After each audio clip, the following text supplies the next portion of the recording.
Se cântă două vorbe frumoase de la mine, Mădălin Minune, din suflet și din inimă, o dedicație specială din partea lui Ianis, să fie special pentru prietenul lui, pentru astronom, să-i dea Dumnezeu noroc și fericire, cea mai frumoasă melodie romanesc 100%.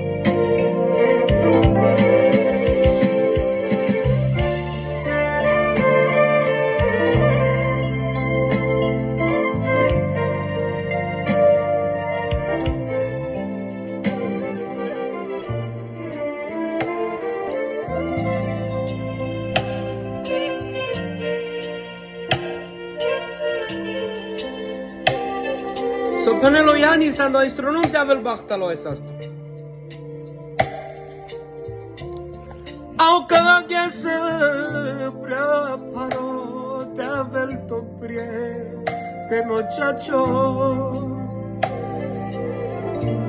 Sarso istro no mandama sulo chacho manzo devla. Meci mucavle scorcoro, hai davle mereu o sprijino. Te așonel ai lumea, ci ovcimu, calmacek data. Ja astronom, ja angle, să tu forțe. Zurale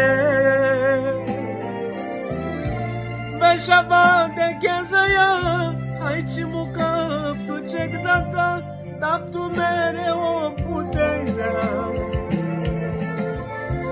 Sluan de mândră ceaci Dă-l-mă forța Zurali Istronom tu nadara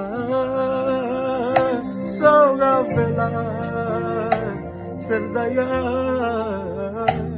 Vă pup, să vă dea Dumnezeu noroc și fericire, să vă trăiască tot ce iubiți.